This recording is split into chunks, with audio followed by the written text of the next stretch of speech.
Suga on Drive 326. Right now, we are going to do a complete 360. We're going to move away a little bit from what we've been talking about because I have been waiting very patiently to speak to this amazing woman. She is here today, Desiree-Anne Martin. Good afternoon. Good afternoon, Suga. How are you? I am so happy to see you. I'm so happy to be here. Thank you very much. So welcome. Thank you. I know I'm going to give you the opportunity. You can start wherever you want to start. But basically, I have been hunched over a book called "We Don't Talk About It Ever." It is your memoir, your very first memoir. That's correct. Before we get there, though, this is just amazing how life works. There we are on Instagram, and I come across these beautiful quotes, original quotes that I see, and it's an account called Believe More Deeply, and I follow the account not knowing that it's actually you. Oh, didn't you know? I didn't realize at first, and then I did some investigating, some cyber stalking, and then the pieces sort of the puzzle fell into place, and now I have a copy of your memoir in my hands. It is raw. It is. It is real. It is that too. It is deep. I can't argue with that. You've laid yourself open. I have indeed. I decided that if I was going to tell my truth, I was going to tell all of my truth with as much authenticity and integrity as possible. And so I did that. I laid it all out there from my very first intake of breath until about a year ago, my entire life story. I mean, I've literally just picked it up. I think I'm at chapter 2 or chapter 3, just because I've been going back and I've read it again and again and again from the first page right through to chapter 1, and then again from the beginning to chapter 1, and then again. How was it for you to delve that deeply and to write so honestly about your experiences?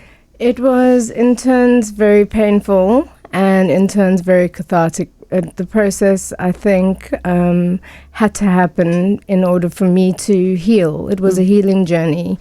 I'm finding, very interestingly enough, though, that the feedback that I'm getting, and it's resonating with people on so many levels, and they're also doing that. They're either devouring it in 1 or 2 days, or they're savoring it like a delicacy. Right. And I'm finding that my truth is resonating with people, and that was the purpose of the book. Is I grew up in a legacy of transgenerational secret keeping, and I wanted to break the silence on all sorts of topics. Ranging from abuse to domestic violence to growing up in an addictive household to appearing to be perfect to the outside world, to my own addiction and my own battles with mental illness, as well as finding recovery, and also the struggles of being in recovery as well. I was honest about that too. Yeah. And these days, you are an addiction counselor. That's correct. You've come full circle. Yeah. From very, very deep, dark depths of addiction. Yeah. At your worst. At my worst. At your worst. Yes. I mean, what were days like for you? Goodness.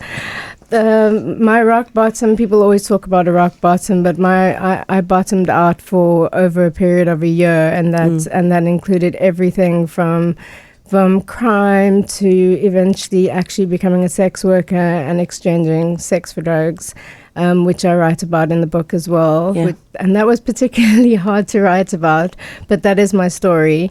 And that's where it took me. That's where my addiction took me.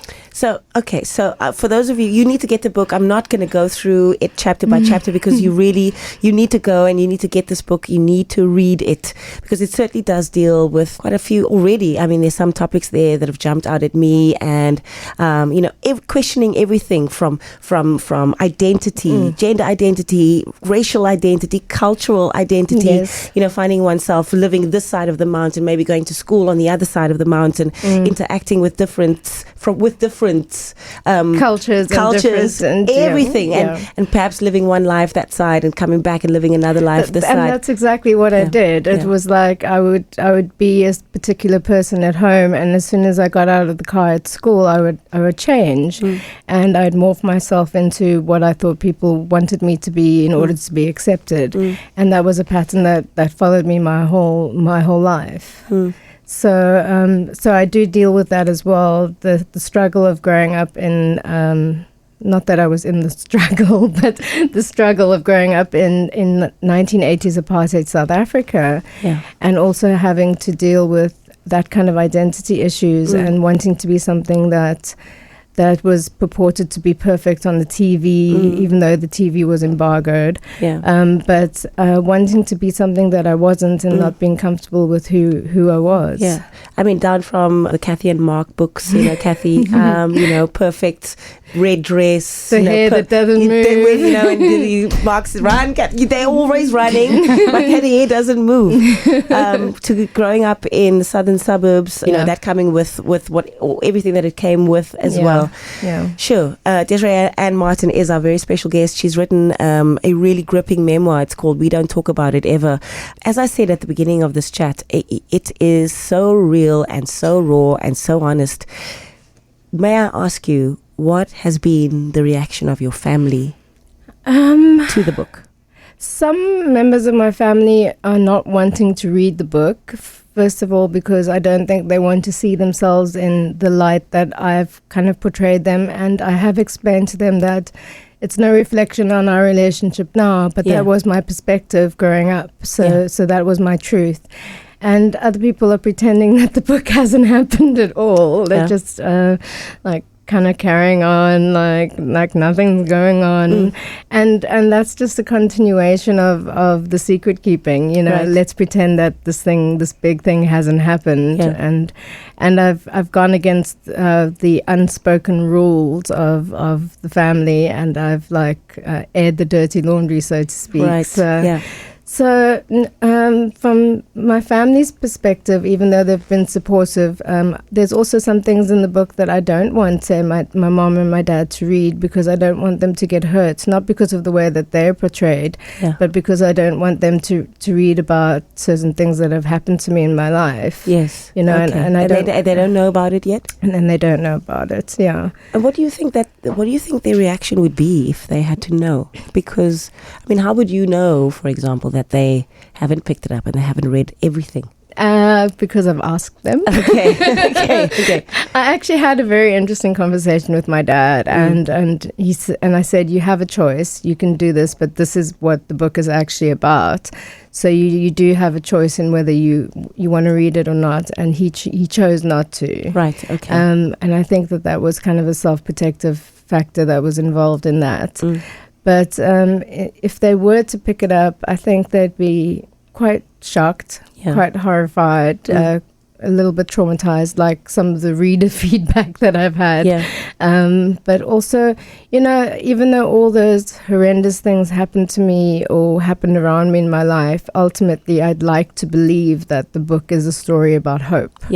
And about redemption, and that hope is possible, and that change is possible irrespective of your circumstances and irrespective of what happens to you. Of course, because that was going to be my next question. This, as you said, healing, catharsis is one thing, but now you've devoted your life to, be potentially being somebody that somebody else could lean on and contact if they found themselves in a similar position as you. And that has happened already. That certain parts of the book have resonated with people, and I've gotten emails and inboxes and Facebook messages from people saying that this happened to me too, and I've never spoken about it to anybody. Like, can I come speak to you about it?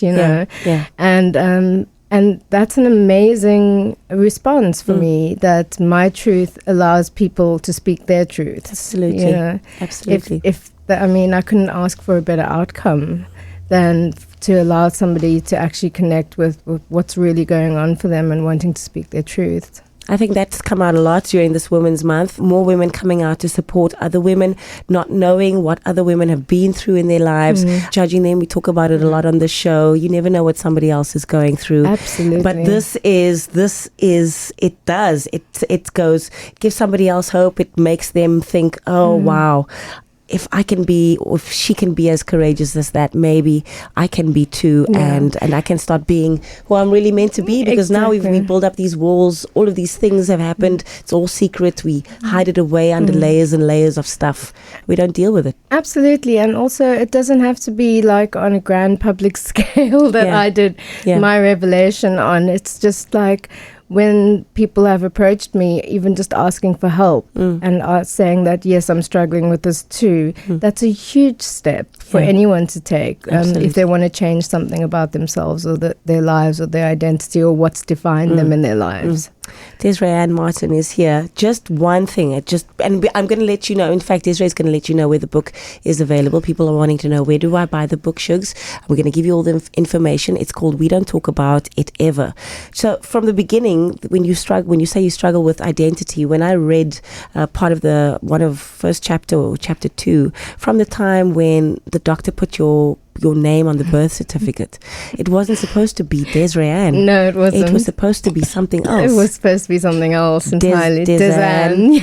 It was supposed to be Desiree-Anne. Now there's a running joke and people are just calling me that. Really?